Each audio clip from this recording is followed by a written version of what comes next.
¿Qué tal? Buenos días. ¿Realmente están mejorando las cosas en las aduanas de nuestro país? De eso y más hablamos hoy en República.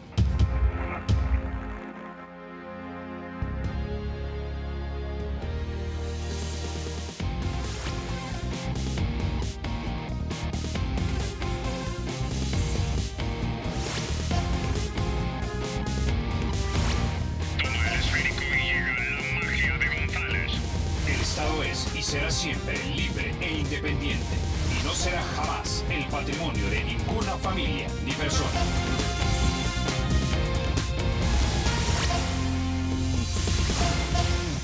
Bueno, sin mayor preámbulo, vamos a introducir a nuestro invitado esta mañana. Nos acompaña don Raúl Alfaro. Él es el presidente de la Asociación de Transportistas de Carga Internacional. Don Raúl, como siempre, bienvenido a República. Buenos días, Carlos. Ha sido un placer para mí estar con ustedes a compartir este tema de aduanas y fronteras tan compendioso para el sector transporte. Ok, la semana anterior estuvo aquí don Armando Flores, el director de aduanas, y nos dijo que las cosas van caminando poco a poco hacia ser mejores, es decir, que los pasos están siendo más fáciles en las fronteras y en las aduanas. ¿Es cierto esto? No, así enfáticamente no. Realmente, desde la llegada de don Armando Flores, el cual en el pasado tuvimos una relación bastante cercana y me saludó con mucha euforia y me dijo, mire, aquí estamos. Y pues le creí, ¿verdad?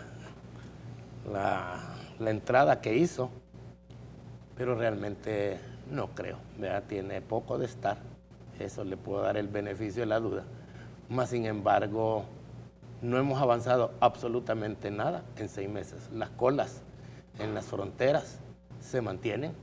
Hubo el 11 o el 8 de enero de este mes, una disposición de que el CMT, que es el Contralor de Medios de Transporte en la frontera del Amatillo, la cual tiene una particularidad muy especial, donde aquí está la pluma y 5 kilómetros más adelante está la verdadera frontera, que es el puente para pasar a territorio. Pues el CMT le instruyeron de que él exija documentos a todos los camiones que van y forman filas, que se daba por sorpresa una fila en el Amatillo hasta la gasolinera San Carlos, que es el de Billo, que va hacia la Unión, 3-4 kilómetros, gente pidiéndome que por favor interviniéramos, porque tenían miedo de estar en la oscurana, en la carretera, encerrados en sus propios vehículos, porque el CMT tenía. Hablé con personeros de la aduana y que era la nueva disposición, cuando lo lógico es que en esa frontera, y no es muy común en las demás porque son como cuellos de botella, esa frontera tiene 5 kilómetros de terrenos donde todo el mundo ha abierto espacios para parqueos. ¿Y por qué no dejar con solo anotarle la placa y la hora que llegó, pase, pase? No sé, en realidad no entiendo a don Armando, él me pide que hablemos con claridad, con honestidad.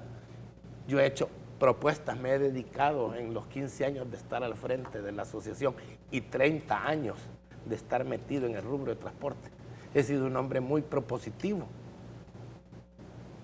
y todas mis propuestas se las lleva el viento y no entiendo por qué sigamos con procedimientos del siglo XX, como le dije a él, porque no es aumentando más personal, más horas de personal para que atiendan, es tecnificando un poquito más el proceso aduanero. Le dije, mire, un proyecto de documentación electrónica con transmisiones electrónicas no lo quieren implementar. Mire, es un asocio público-privado para construir en la frontera, la Echadura, como plan piloto, 2 espacios a la derecha de cada carril para que tramitemos directamente en casetas que lo íbamos a construir nosotros con fondos propios, bajo ciertas condiciones. No. Le hemos pedido que el tramo de carretera entre la aduana Pedro de Alvarado y la Echadura, que es menos de 1 kilómetro, por Dios santo, que hagan 4 carriles, están los hombros de las carreteras, hay predios porque ahí no hay construcciones, que hagan 4 carriles para que el transporte pesado camine sobre su derecha y dejen los 2 carriles del centro, ¿ya? Para que circulen camiones nuestros vacíos y la circulación del turismo, pasajeros, etcétera, etcétera. Ni eso es un simple, mira Raúl, sí, lo vamos a estudiar con Guatemala porque ese pedazo de carretera está en territorio guatemalteco. Miren, dije, si no tienen fondos, nosotros podemos colaborar económicamente en eso. No hay un sí a esto. Hagamos un predio de prechequeo para que nosotros, transportistas, no lleguemos a hacer documentos a la frontera. Él interpuso o puso, y que ya lo traía de cola, aduanas intermedias. Ahí están gastando $540,000 en un predio de una aduana intermedia con rumbo hacia la Achadura en la zona de Metalillo, a mi lado izquierdo. Yo tengo que hacer un giro a mi lado izquierdo para entrar al predio y tengo que hacer otro giro a mi lado izquierdo para salir y seguir rumbo a la Achadura. Hombre, ¿en qué mundo vivimos? ¿Con quién estamos?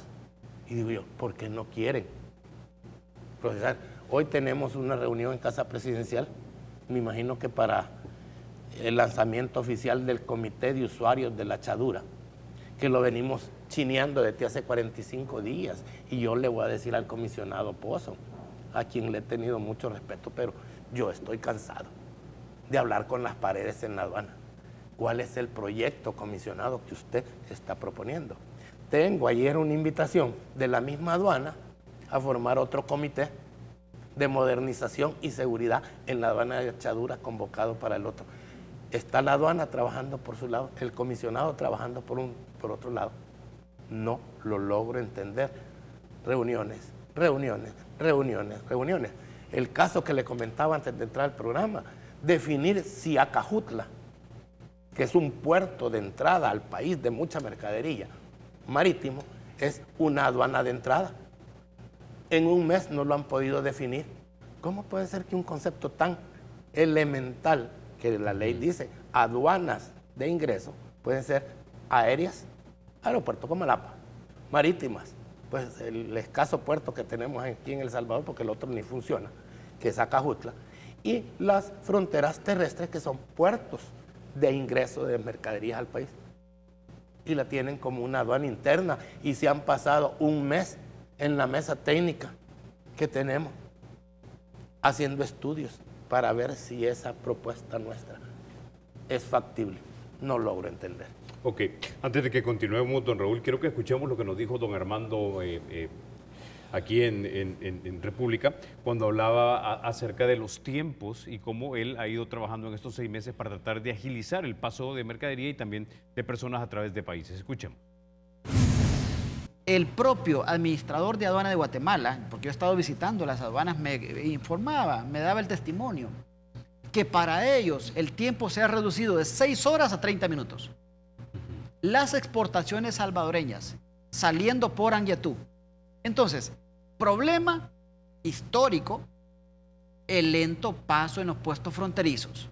Solución desde la aduana, la puesta en vigencia e implementación de la aduana intermedia, que está dando resultados. Y como da resultados, estamos ya listos para arrancar con la nueva aduana intermedia en Metalillo. Bueno, eso es lo que le digo. Me invitó don Armando al lanzamiento de la aduana intermedia en Santana. Me sentó frente a él, así como estamos usted y yo. Expusieron algunas personas, entre comillas, preparadas, a hablar bellezas. Le pedí la palabra y no me la quiso dar. Ahora, ¿qué es aduana intermedia según el concepto de don Armando? Nos obliga al transporte, porque yo soy una persona bastante radical, necia de principios. Envié un camión propio hacia la frontera de Anguiatú con todos los documentos preparados para que en la frontera me hicieran el trámite, me dejaran pasar a Guatemala, me pagaran los impuestos del cliente, que ya iba prepagado, mejor dicho, y entregarle al cliente. Me hicieron devolverme porque no pasé por Santana. ¿Y qué es lo que este señor está haciendo? Carga nacional, que tenemos libre circulación hasta el límite del territorio nacional sin intervención aduanera, porque es mercadería que produce una fábrica aquí. Nos obliga a pasar a Santana, nos obliga a comprar un marchamo, nos obliga a hacer otro documento ahí en Frontera Santana para que vayamos en tránsito interno bajo control aduanero de Santana a Anguiatú, la carga nacional. Cuando yo le dije, mire, está bien este proyecto, si un tráiler que sale de El Salvador hacia Santo Tomás, que es la salida en Anguiatú para los puertos del Atlántico, y que llegan a la frontera, uno, a esperar a hacer documentos, dos, Don Raúl, a marchamar. tengo que ir a la pausa, me la están pidiendo, pero cuando regresemos complementamos la idea porque me parece muy importante lo que usted está hablando. Antes de eso, déjeme contarle que el Banco Promérica de El Salvador cuenta con 44 puntos de atención en todo el territorio nacional. Tiene más de 100 cajeros, 7 kioscos y 69 corresponsales financieros. Para más información, llame al centro de contacto 2513-5000 o sígalos en el Facebook como Banco Promérica El Salvador. Ya volvemos. Bueno, gracias por continuar con República. Vamos y continuamos con la idea que estaba dando hace unos minutos. Entonces le dije a él que a mí no me parece. ¿Por qué? Porque no tiene base legal.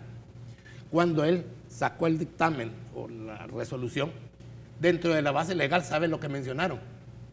Artículo 4 del Cauca. Me voy al artículo a buscar la base legal que él tiene para las aduanas intermedias y me salen definiciones como base legal, las definiciones. ¿Y desde cuándo aquí?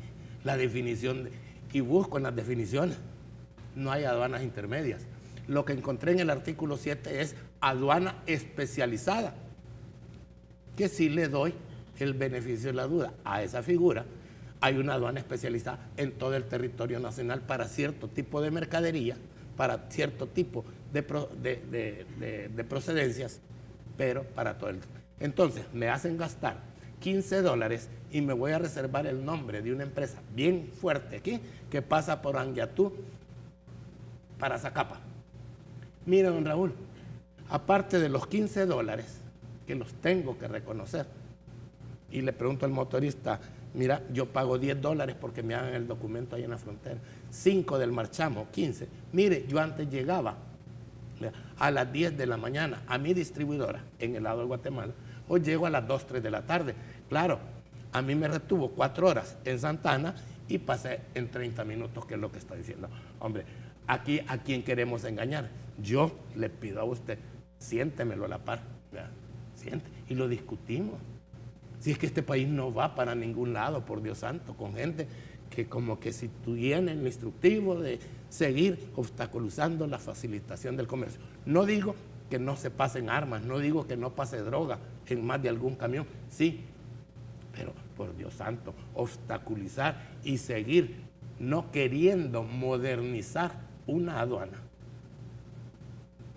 me lleva simple y sencillamente a mantener el status quo de la corrupción que existe. Vehículos que salen ayer, caso personal mío, un tráiler que me salió selectivo rojo, pasamos al escáner, por ley. Y del escáner, el 80% que han salido a revisión. Entonces me pregunto, ¿sirve el escáner? ¿Y por esa revisión cuánto cuesta? $60 a la cuadrilla, para que me abran y traten de bajar y que cuenten la mercadería. Si el escáner puede contar la mercadería, bultos, ¿por qué me tiene que costar 60? Irán, algo, por eso. O sea, ¿y el escáner entonces de qué sirvió? No sirve de nada. Rojo, escáner. Revisión. A la rampla. Vamos, revisión física. Casi no le digo el 100% porque algunos casos han pasado. Ok, quiero que escuchemos en este punto lo que dijo don Armando, porque él habló de corrupción cuando estuvo aquí en República. Escuchemos. Yo también escucho ruido, escucho comentarios, estoy atento. Y le puedo asegurar a usted y los amigos y amigas que estamos tomando las medidas, incluso ejemplarizantes para que la aduana cada vez más sea un lugar de trabajo saneado de corrupción. Y si alguien tiene denuncias, si alguien tiene información sobre estos actos, les voy a agradecer que nos la hagan llegar de manera confidencial. Mire, otro camión mío en Aduana San Cristóbal, motorista presenta sus documentos y le dice la oficial, y eso se lo denuncié al señor por WhatsApp, ya investigo, a la fecha no me ha contestado nada. Eran las 10 de la noche para presentar. No, le dijo, mira qué horas son, aquí tenés que venir con el trámite con un tramitador de la frontera. ¿Y qué es lo que he dicho yo siempre? ¿Por qué le tengo que pagar a usted 15, 20 dólares para que me vaya a hacer el trámite si yo por ley estoy declarado como transportista en la capacidad de presentar la presentación ante el servicio aduanero de trámites que incluyan el ingreso del vehículo, carga y mercadería y su salida o tránsito? Y no me dejan. ¿Por qué? A las 10 de la noche, donde quizás ya nadie, y se lo puse por escrito. Aduana San Cristóbal, 10 de la noche, pide. ¿Qué hizo el motorista? Yo no estoy acostumbrado a mis motoristas, más llevarle papeles a un muchacho tercero, que no puedo confiar en él, que se dé cuenta qué es lo que llevo para que me asalten a la salida. Exijo a mis motoristas que hagan el trámite. Se tuvo que esperar hasta la mañana siguiente para cuántas horas pasaron y él dice que 30 minutos. No, hombre, aquí nos estamos engañando los unos con los otros. Si a él no le gusta, pues yo lo invito que lo discutamos aquí, pero frente a las cámaras, en la televisión, que lo discutamos. No que él, con decir, lo vamos a mandar a estudio, nunca contesta, nunca resuelve, nunca dice nada. Es porque el status quo es el que quiere que impere, sino que me demuestre lo contrario, pues. Hagamos una plataforma electrónica para la elaboración de los documentos del transporte, que él se queja que llegamos a la frontera y que yo lo he sostenido que es cierto. Hombre, no permitamos que lleguemos a la frontera sin documentos, hagámoslas. De origen, cuando nos despachan el cliente. Que nos vendan los marchamos para ponerlo en la fábrica, donde yo cargo una mercadería. No, tengo que hacer 4 colas, ir a hacer el pedimento del marchamo, el mandamiento, el pago, que me lo entregue para que me lo vayan a poner.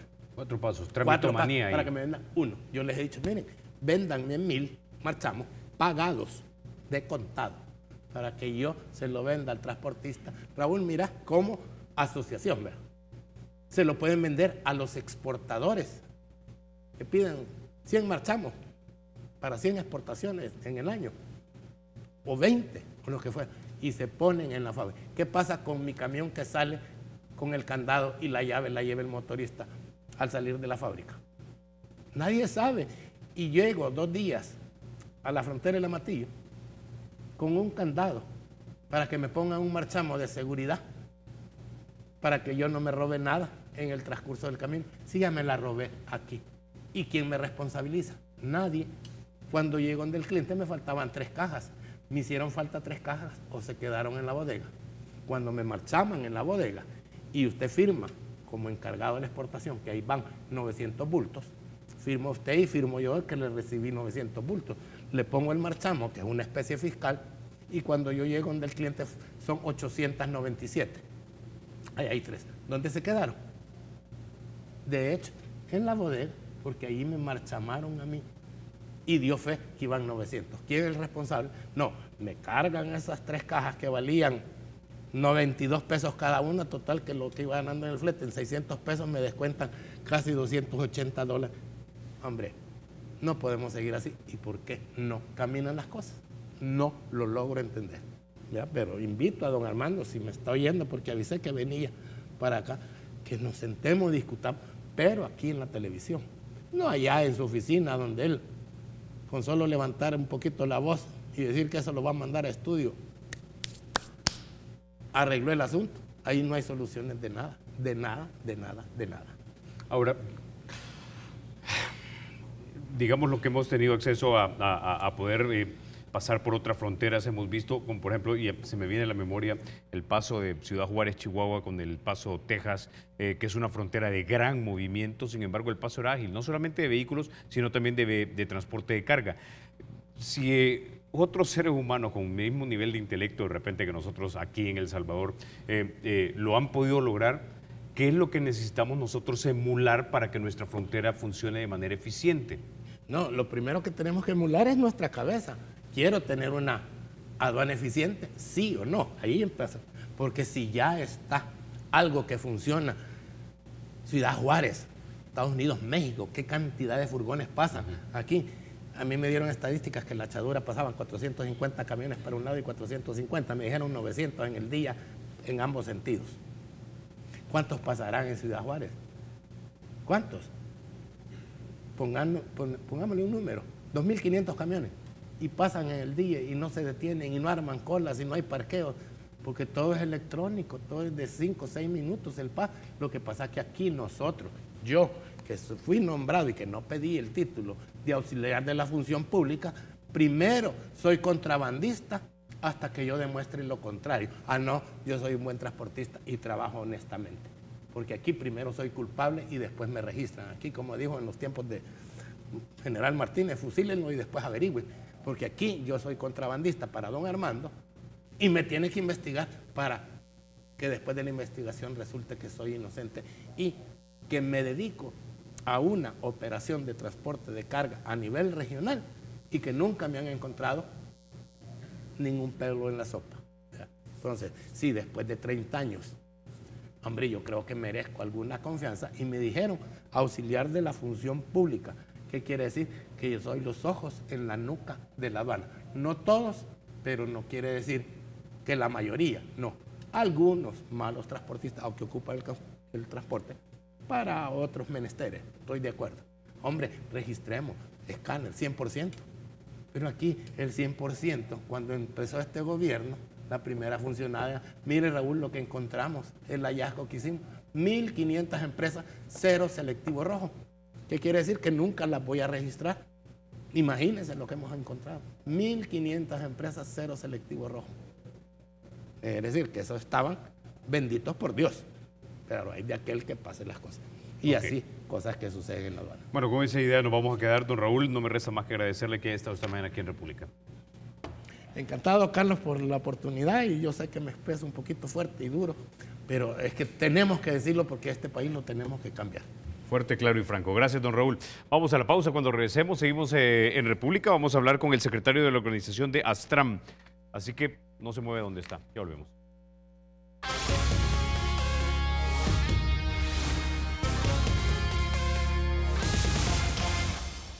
Gracias por continuar con República. Vamos a introducir a nuestro segundo invitado. Esta mañana nos acompaña también don Adolfo Ramos. Él es el secretario de la organización Astram.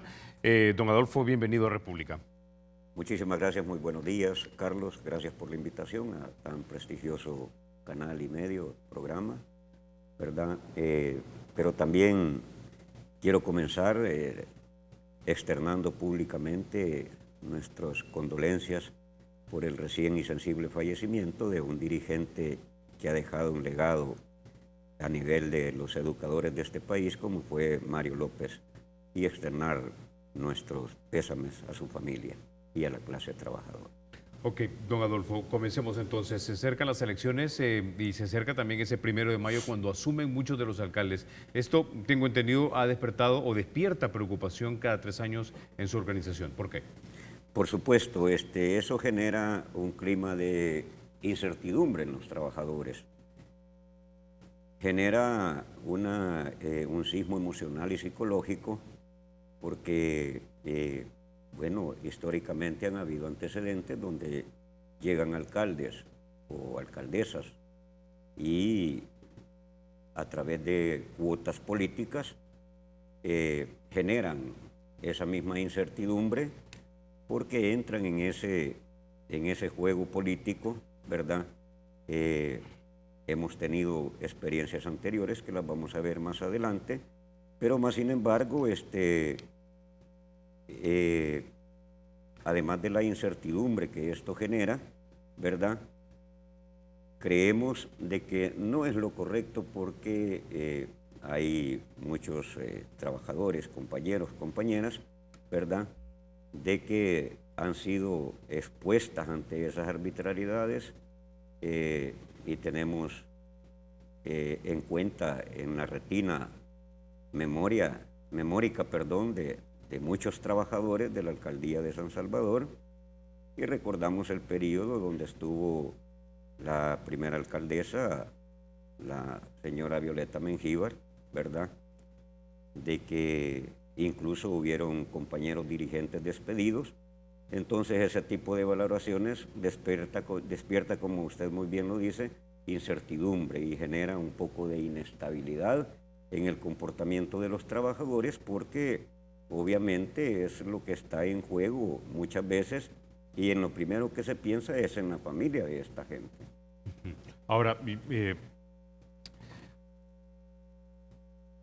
En su análisis a través de todos estos años, porque usted habló de cuotas políticas que de repente los alcaldes tienen que pagar a sus militantes cada vez que asumen, ¿qué porcentaje de personas realmente son cuota política en las alcaldías de este país? ¿Y cuántos son necesarios de verdad? Es que, ¿qué es lo que sucede? Incluso nosotros hemos presentado una pieza de correspondencia a la Asamblea Legislativa, donde estamos pidiendo de que se regule, se reforme esa parte de la supresión de plazas, porque es lo que directamente tratan en las nuevas gestiones en algunos casos.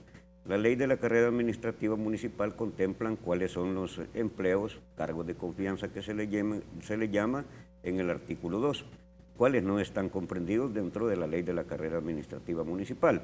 Más sin embargo, en la práctica se ha visto que lo que se genera son supresiones de plazas bajo esa figura. Han habido despidos en algunas administraciones, como las que ya le mencionaba, y se generan otro tipo de plazas para cubrir esa demanda que ellos tienen en su momento dado. Del porcentaje, no hay un número exacto, ¿verdad? Pero bajo esa dinámica son muchos trabajadores en algunas ocasiones que se han visto expuestos a estos juegos políticos, por lo que ya le mencionaba. Ahora, pero digamos que la gente en casa se está preguntando seguramente, y a su juicio, ¿qué porcentaje de personas que tenemos nosotros trabajando en las alcaldías municipales realmente son necesarias y cuáles están ahí simplemente porque se está pagando favores políticos o recompensando favores políticos o comprando lealtades políticas?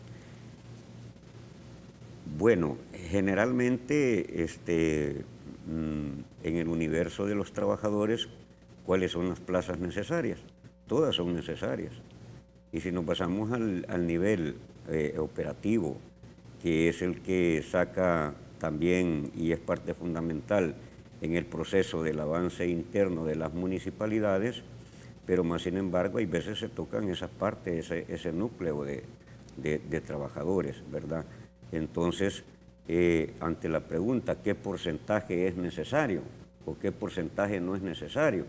No, lo que sucede es de que muchas veces se crean plazas, ¿verdad?, para justificar y es la venta del producto de los compromisos que han adquirido anteriormente con sus militancias. En el caso específico, como le repito, a través de la historia, en el caso de Violeta Mengíbar, nosotros sufrimos esa ola de represión, de despidos. Hubieron compañeras, madres solteras, que tuvieron que ir a parar al Seguro Social, producto de ese manoseo político dentro de las municipalidades, porque al final en reunión de consejos decían, bueno, son decisiones del consejo, por acuerdo del consejo, le presentaban la carta a las compañeras, compañeros, dirigentes de nuestra organización y le suprimían, pues así de sencillo, la plaza, ¿ya? Ahora, le pregunto y le reitero nuevamente porque hay personas que creen en este país que al estarse recompensando lealtades políticas en las municipalidades, tenemos una gran cantidad de personas que una vez ya contratadas, como usted dice, caen dentro de la protección de la ley de la carrera administrativa, pero que no necesariamente están ahí porque son extremadamente o intrínsecamente necesarios, sino que simplemente están ahí porque de repente son activistas del partido político de turno. Y aquí hablamos de todos los partidos, es decir, todos lo han hecho. Por eso mi pregunta, porque yo entiendo que usted al final, como líder sindical, tiene que defender a todos los trabajadores. Sin embargo, hay que ser consciente, hay que ser sincero en qué trabajadores son necesarios y cuáles no son necesarios dentro de una administración. Es que, ¿qué es lo que sucede? La ley de la carrera administrativa dice en su artículo 2 y usa las figuras de los cargos de confianza, ¿ya?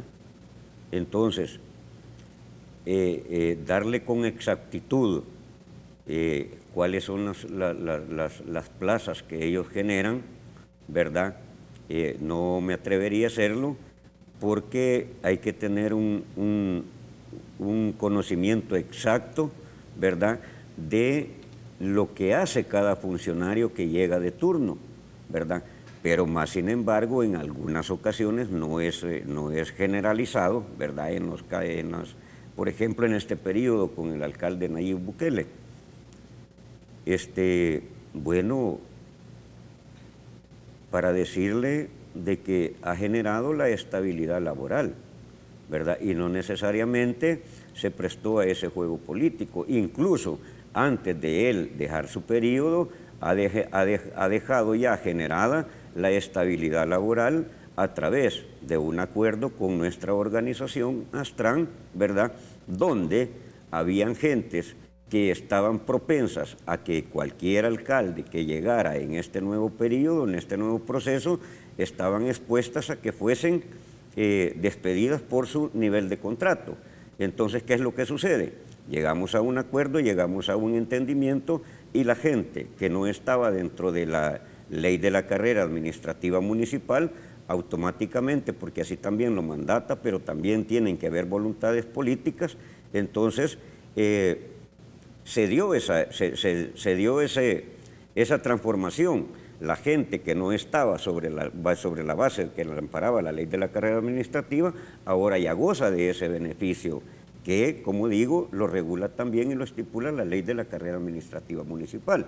Entonces, ¿qué es lo que sucede? En este periodo se ha generado lo que es la estabilidad laboral, ¿verdad? No podemos nosotros puntualizar porque no han habido, es más, hubieron algunos 3, 4 despidos en su momento, 5, 6, 7, por decirlo así, pero que nosotros a través de entendimientos y acuerdos con el alcalde de nuestra organización fueron reincorporados nuevamente a sus puestos de trabajo. Ok, con ese ya vamos a la pausa. Cuando regresemos vamos a hablar acerca de esas plazas un poco más en detalle. Ya volvemos.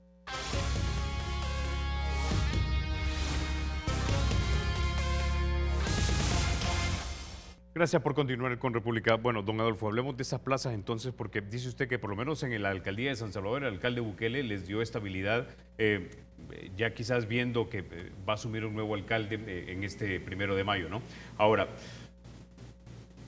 me interesa saber si para usted todas las plazas que existen en la alcaldía son total y absolutamente necesarias, o si hay posiciones que son innecesarias, o hay funciones duplicadas, o si hay funciones que de repente de personas o posiciones que están sobrepagadas, etcétera. Bueno, ante esa pregunta, ¿qué es lo que sucede?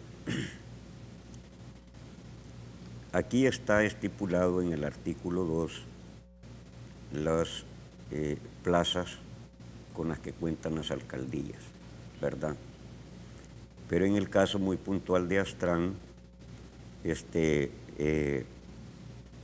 le digo? En el caso de las cuotas políticas partidarias, ¿qué es lo que hacen muchas veces? Lo que se genera son creación de plazas, si antes eran promotores sociales, se crea el Departamento de Atención Ciudadana, ¿verdad? Y ahí es donde van incrementando las planillas, que es necesario porque es una generación de fuente de empleo, si es necesario. Es que lo que sucede y el problema es que han habido experiencias cuando se despiden empleados para generar esa fuente de empleo. Hay una contradicción, porque se está quitando una fuente de sustento familiar para generar otra, a través de los acuerdos o favores políticos o lealtades, como usted le llama. Ese es el problema fundamental. No es el tema si es necesaria o innecesaria la plaza, pero esa práctica, como lo dije ya hace un momento, la hemos vivido, ¿verdad?, como organización, y le mencioné el periodo, cuál fue. Entonces, ¿qué es lo que sucede? Prácticamente es, y en ese punto es lo que puedo decir, ¿qué es lo que sucede? El problema, y lo repito, es cuando se generan otros departamentos, pero a través de una supresión de plaza, ¿verdad?, se genera otra plaza. Entonces, para justificar los favores políticos, se tuvo que despedir a gente que ya tenían años de trabajar en la alcaldía de San Salvador. Y quizá ahí va mi punto, don Adolfo, porque mucha gente en casa creo que está clarísima que hay cierta cantidad de posiciones en el gobierno municipal, en este caso, que son necesarias y otras que son innecesarias porque de repente o están sobrepagadas o no eran necesarias o tienen funciones duplicadas. Entonces, mi pregunta es, ¿cuánto de esto ustedes han identificado? Y de esto han sido, digamos, culpables políticos de todos los partidos políticos. Es decir, no es la práctica de un solo partido político. Siempre se llega, se despide una parte de la gente, se contrata a otra y de repente estas personas no tienen las mismas competencias que estas. O de repente ninguna de los dos grupos tenían las competencias. Y eso nos perjudica a nosotros los ciudadanos, porque de repente vemos una alcaldía llena de gente, pero unos servicios que realmente son pobres. Le pongo un ejemplo. Jacqueline Rivera está proponiendo aumentar, dice, la nueva policía municipal. Va a generar 400 empleos más, está prometiendo, en aumentar al departamento del CAN, en el tema de seguridad que ella está planteando. Entonces, ante esa pregunta, ahí hay un ejemplo palpable. ¿Serán necesarios 400 agentes del CAN, según sus proyecciones, y con eso se va a acabar el tema de la inseguridad? ¿O son favores políticos a los cuales nos estamos refiriendo, entrando de lleno en el tema? Entonces, se generan fuentes de empleo y eso es bueno, pero ¿serán necesarios como usted lo está preguntando o me lo está planteando? ¿O será un desperdicio de dinero del contribuyente? Entonces, ¿qué es lo que sucede? Si al final de cuentas, a quienes nos debemos los funcionarios públicos es a mejorar y garantizar los servicios por los que paga el contribuyente. Entonces, ante estas políticas populistas, porque yo así le puedo llamar, es una política populista, de que no se genera. ¿Por qué? Porque el tema de la seguridad tiene que ver con políticas públicas del Ejecutivo, las cuales a nivel local, o sea, Jacqueline no le va a resolver el problema que le queda en el periodo al gobierno de Sánchez Serén. Son políticas diferentes, porque los agentes, el cuerpo de agentes metropolitanos, dice de que está para cuidar los bienes municipales. Entonces, andar con esas medidas populistas por cumplir favores políticos, porque así le puedo llamar yo en este momento, y esa es la concepción generalizada que hay. ¿Por qué? Porque al final de cuentas, los funcionarios de elección popular, en este caso los alcaldes o administración, están bajo la lupa del contribuyente, ¿ya? Pero también hay una medición interna sobre la base de la pregunta que nos está haciendo. ¿Y quiénes son los que hacen esa medición interna? Son los mismos trabajadores. Entonces, ¿qué es lo que sucede?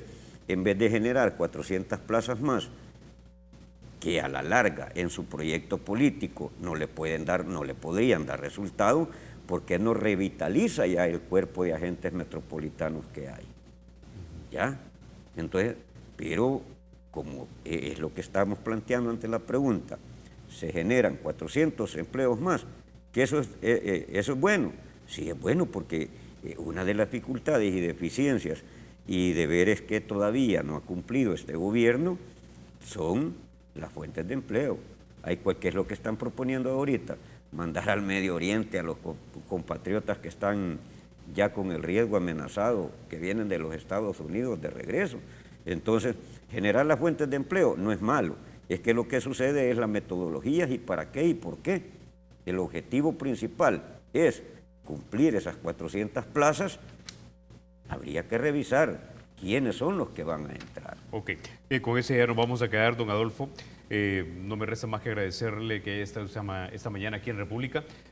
Cuando asuma el nuevo alcalde, si usted mira problemas por acá, no duden en llamarnos por teléfono y estaremos aquí hablando con usted acerca de lo que le puede estar sucediendo a los trabajadores. Muchísimas gracias, don Adolfo. Gracias nuevamente por la invitación y un saludo a la clase trabajadora y a los televidentes. Bueno, vamos a la pausa. Cuando regresemos estamos conversando acerca de irregularidades dentro del Ministerio de Trabajo. Ya volvemos.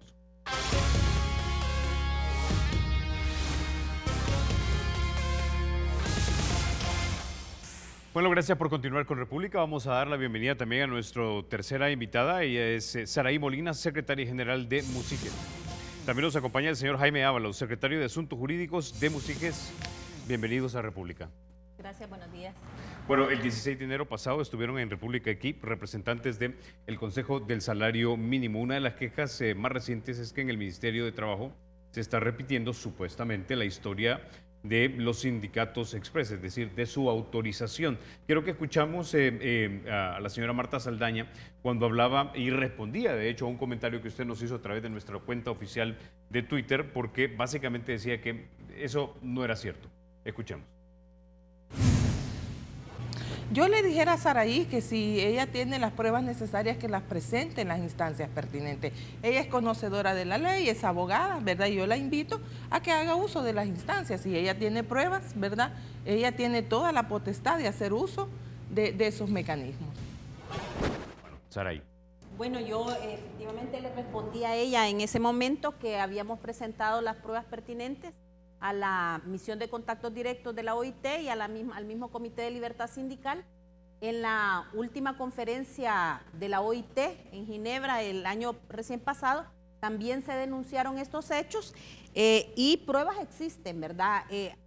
Fue todo una red que se tejió de cara no únicamente a asaltar la institucionalidad del Consejo Nacional de Salario Mínimo, sino todas las instancias tripartitas, el Consejo Superior del Trabajo y el Consejo Directivo del Seguro Social en cuanto a la representación de los trabajadores en esa instancia.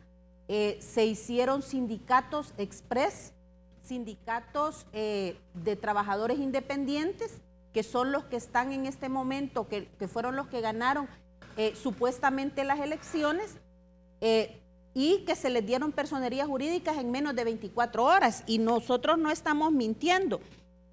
Nosotros nos dimos a la tarea de buscar diario oficial por diario oficial los estatutos de todos esos sindicatos. Y para decir algo, el sindicato, por ejemplo, de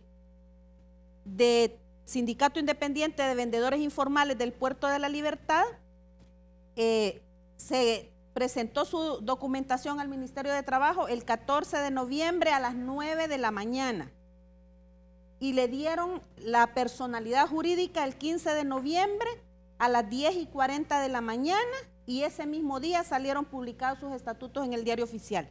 Igual sucedió con el Sindicato de Vendedores Ambulantes de San José Villanueva y con el de Trabajadores del Puerto de la Libertad. Esto no sucede con frecuencia. En el Ministerio de Trabajo, para hacer un sindicato, las documentaciones tardan hasta 60 días y a veces hasta más, porque te están previniendo por una coma en los estatutos, porque ahora quieren que ya no digan los y las, sino que las personas afiliadas o las personas miembros, por cualquier tontera te previenen, cuando los sindicatos no son afines al FMLN. Pero en este caso se dieron personerías jurídicas en menos de 24 horas. No previnieron los estatutos, ¿verdad? No, ¿cómo poder revisar la documentación si la presentaron a las 2 de la tarde y a las 8 de la mañana les habían dado, a las 7:45 les habían dado la personalidad jurídica? El Diario Oficial, jamás los estatutos se publican en el Diario Oficial el mismo día. Tenemos, por ejemplo, casos en el 2000... Y déjeme detenerla ahí, porque de repente aquí hay una cuestión de procedimiento que si se viola puede ilustrar una intencionalidad. Es decir, el Diario Oficial, ¿cuánto debería en tiempos normales tomarle a la organización que básicamente autoriza a los sindicatos para mandarlos al Diario Oficial y que luego estos salgan publicados? Porque da la impresión que si salen publicados el mismo día en que me están autorizando, básicamente antes de que se diera la autorización ya me habían mandado al Diario Oficial la orden de que lo autorizara y que saliera a publicación, ¿o me equivoco? Lo que sucede es que en el procedimiento es, tú presentas la documentación al Ministerio de Trabajo, el Ministerio de Trabajo la autoriza, la analiza, te previene si tienes alguna observación, te da la personalidad jurídica y aprueba el texto de los estatutos.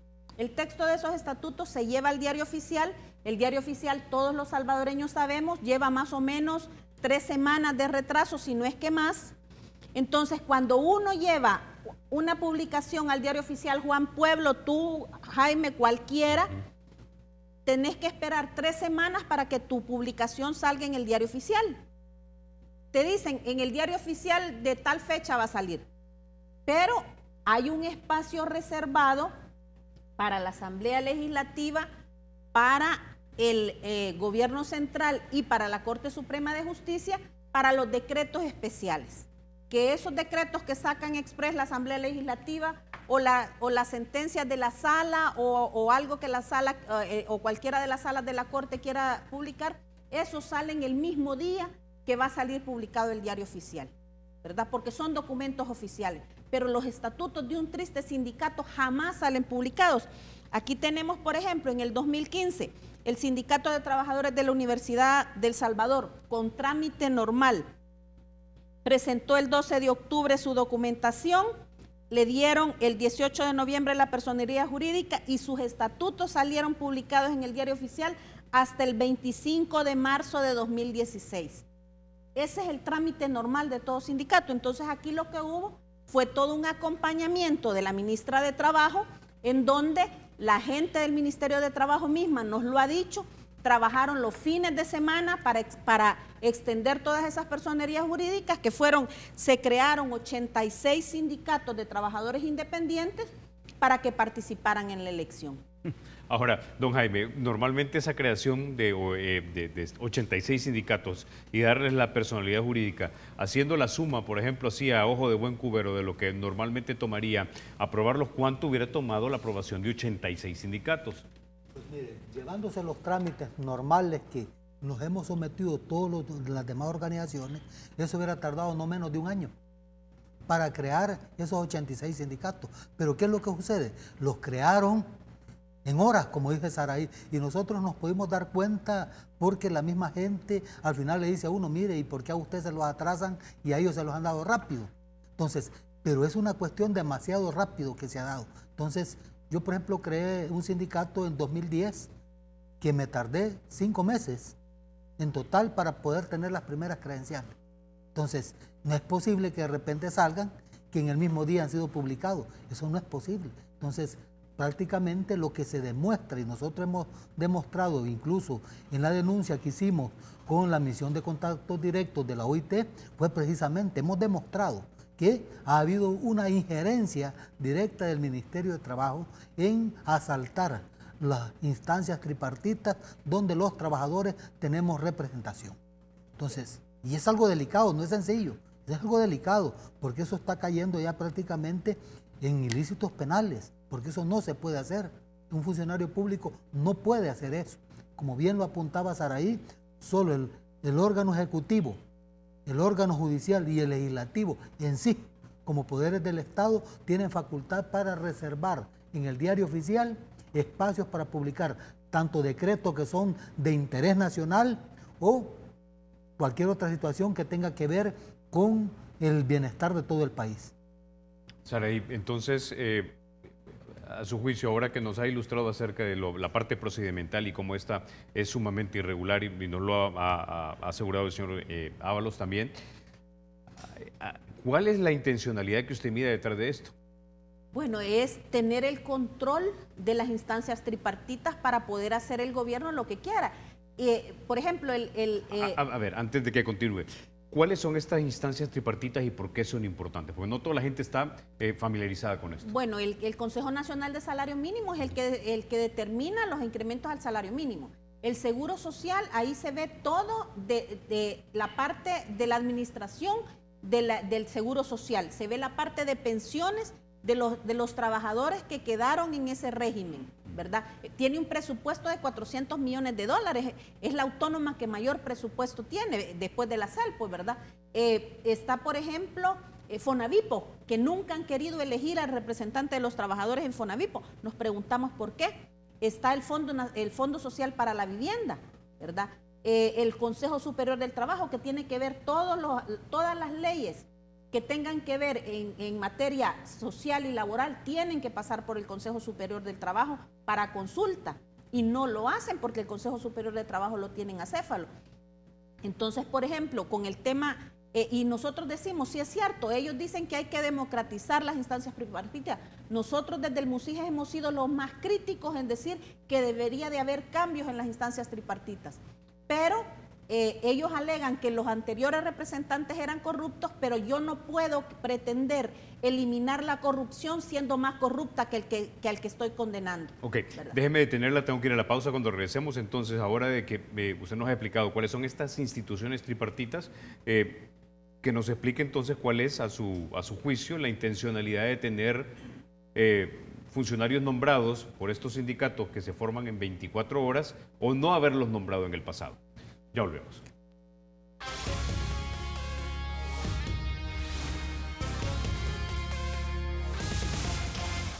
Gracias por continuar con República. Ok, Saraí, ya nos describió usted cuáles son las instituciones tripartitas, también hay instituciones bipartitas como la CIGET.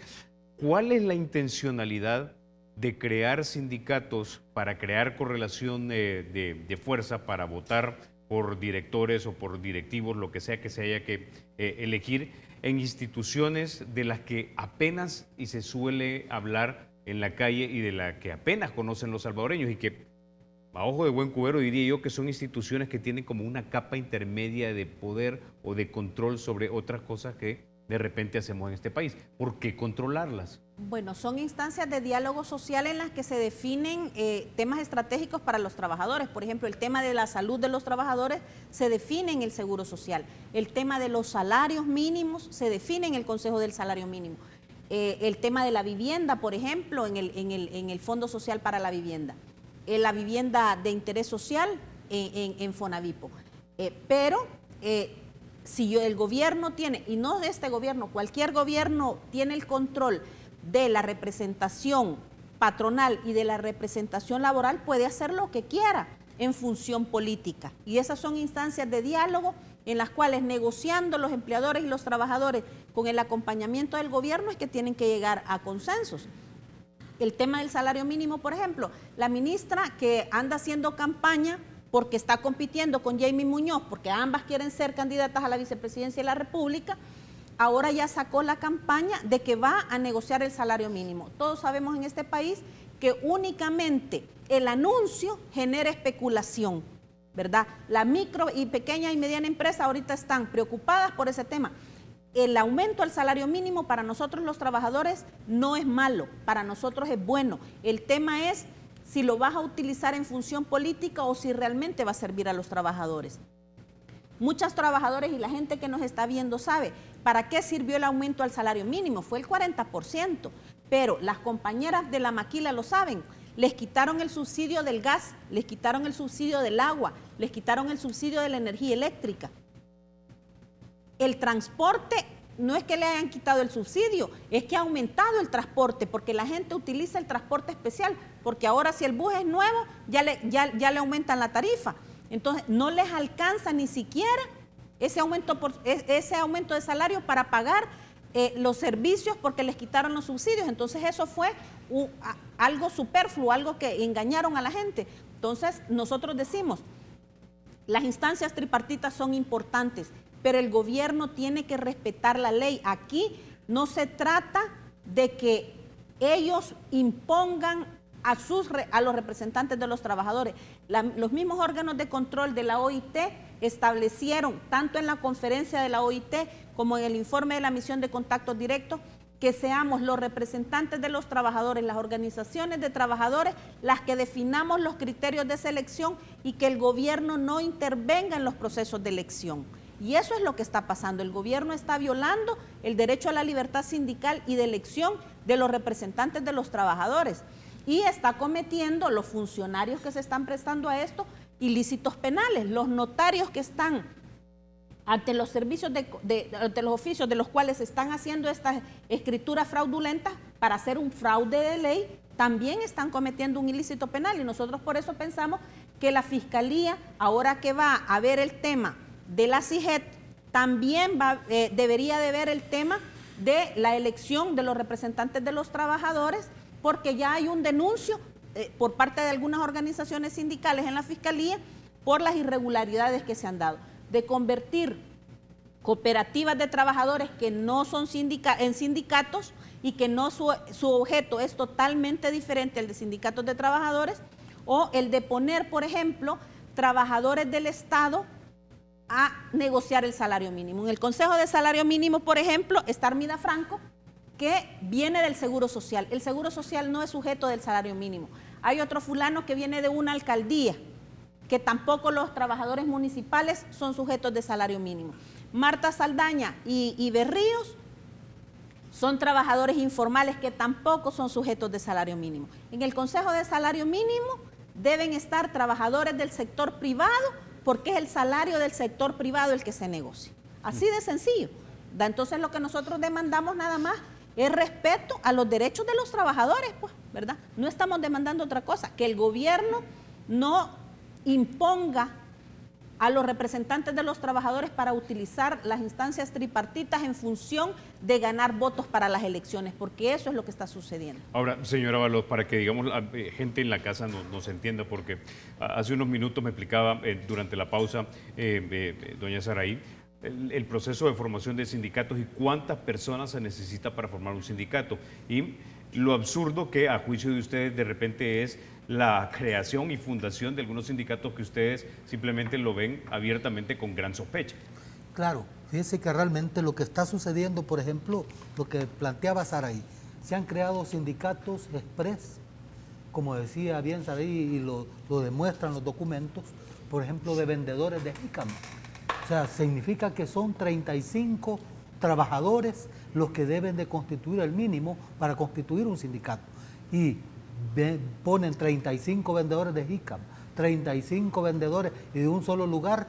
O sea, es bien complicado, eso no es real. Entonces, por eso nosotros apelamos al juicio de lo correcto, porque esta raya de lo ilegal, entonces no se puede. Y lo que es delicado es que esto trastoca y lacera realmente los derechos de los trabajadores.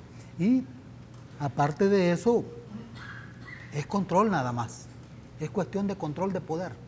Cuestión de control de poder, y esto no es posible. Y más viniendo de un gobierno de izquierda, que venga diciendo que es democrático y que se esté cometiendo este tipo de irregularidades, que para nosotros siguen siendo irregularidades que rayan en delitos penales. Entonces, por lo tanto, nosotros lo que exigimos es que se respeten los debidos procesos, que respeten los debidos procesos y que no se haga este tipo de situaciones amañadas, porque son amañadas. Lo que decía Saraí, se han convertido cooperativas en sindicatos, pero también se han convertido esas mismas cooperativas en microempresas para competir con el sector empresarial. Entonces, ¿y eso qué es lo que va a generar? Por ejemplo, la CIGET, una institución importantísima, se controlan los aspectos radioeléctricos, se controla toda esa parte desde ahí. Entonces, no es posible que eso se esté dando de esa manera, y por eso nosotros llamamos la atención, que debe de revisarse. Y hoy que la Fiscalía está abriendo una investigación en el tema de CIGET, bueno, que también investigue la creación de este montón de organizaciones que a la realidad y a la luz de la experiencia son ilegales. No tienen asidero jurídico su creación, en el sentido que no existen. Y si uno se va a buscarlas, no las encuentra. Yo vivo en La Libertad y he preguntado sobre la existencia. Nadie sabe quiénes son esos sindicatos de vendedores independientes del puerto de La Libertad, por ejemplo. Yo vivo en esa zona. Entonces, son de las cosas que uno está cuestionando así muy seriamente, porque solo es para nada más tener control. Es decir, estos sindicatos son como, solamente son de nombre, es decir, no tienen realmente ni actividad sindical, no tienen gente realmente que esté incorporada con ellos y que hayan tenido, digamos, actividades, seminarios, lo que sea que hagan los sindicatos, simplemente fueron de nombre para votar. Fueron cooperativas de confras que se convirtieron en sindicatos, y únicamente con el objetivo de participar en la elección del Consejo Nacional de Salario Mínimo, del Seguro Social. Hicieron varias federaciones de sindicatos para participar en la elección del Consejo Superior del Trabajo, y ya al haber ganado la mayor participación y tener el gobierno el control de estas instancias en el sector laboral, dejaron de tener objeto de ser. Ahora la mayor parte de esos sindicatos se encuentran en acefalía, tanto es así que a diciembre de 2016 había un total de 490 organizaciones sindicales activas inscritas en el Ministerio de Trabajo. Al 31 de diciembre de 2017 hay nada más 382 organizaciones sindicales. Quiere decir que hay 109 organizaciones sindicales menos, que son en su mayoría las que ellos utilizaron para ganar las instancias tripartitas. El canal puede ir a preguntar y nosotros les podemos dejar los listados de todos estos sindicatos a ver cuáles son los que están activos en este momento. Pero por otro lado, a ellos les dan facilidades, pero al resto de organizaciones sindicales nos ponen piedras en el camino. Se han inventado un montón de requisitos que no están en el Código de Trabajo ni en ninguna normativa laboral y, por ejemplo, a todos los trabajadores de las organizaciones sindicales no afines al FMLN nos están pidiendo cuando elegimos, no cuando constituimos, cuando elegimos nuestras juntas directivas cada año, nos están pidiendo que presentemos una constancia de salario o una boleta de pago y ya la presentamos. Ahora quiere que diga cuál es el cargo que tenemos. Y cada vez son más y más y más requisitos. Los órganos de control de la OIT les han dicho que no lo hagan. Es decir, incluso estamos en contra, o no sé si en una situación adversarial con este organismo internacional. Mire, por cuestión de tiempo quiero que me diga, este modelo de operación, de creación de sindicatos, digamos, para lograr correlación de fuerzas y votar en alguna elección, ¿en qué otros organismos han detectado ustedes que se está replicando? Bueno, en las instancias tripartitas donde hay participación de los trabajadores se ha utilizado y ahora se está utilizando para anular la participación de los empleadores también, ¿verdad? Por eso El Salvador ha estado dentro de los países, bueno, el año pasado estuvo dentro de los 3 países más violadores de los derechos laborales. Nosotros estamos seguros que nuevamente El Salvador va a estar sentado en el banquillo de los acusados dentro de los 24 países más violadores a los derechos de los trabajadores en la conferencia de la OIT, porque no solamente está violando la libertad sindical de los trabajadores, sino la libertad sindical de los empleadores. En el sector público hay muchos problemas. Ahora han sacado un decreto incluso que los contratos colectivos que se negocian en el sector público no pueden tener prestaciones laborales, señor ministro. Eso viola los convenios de la OIT. Asesórese bien porque ustedes están violando los derechos de los trabajadores a pesar que dijeron que los iban a defender. Ok, con esa idea nos vamos a quedar entonces, señora Molina, señora Ábalos, gracias por haber estado esta mañana aquí en República. Bueno, vamos hasta el otro lado del set, ahí se encuentra mi querido reportero comunitario _Cubole, Luis González, de los amigos de Cubole. ¿Cómo estás, Luis? Bien contento, Carlos. Buenos días a ti, a tus panelistas y a toda la teleaudiencia de República SB. Y es que la invitación es para que no nos vaya a cambiar, porque en un ratito vamos a comenzar con la diversión y el entretenimiento de Cubole. ¿Qué tal le cayó la lluvia de ayer? ¿Ah? Digamos que se nos mojaron ahí todas las prendas que deberíamos andar todos este día. Pero vino bien planchadito, como siempre. Eso sí, porque es que estos se van a ladrar ahí, mi estimado. Ah, qué bueno. Ahí está la diferencia. Lo invito. En un ratito venimos con Cubole. Bueno, gracias, pues, mi gordito comunitario. Ustedes, amigos, se quedan con la programación matutina de Canal 33. Soy Carlos Toledo. Gracias por vernos. Recuerden, la República es de todos. Hay que cuidarla.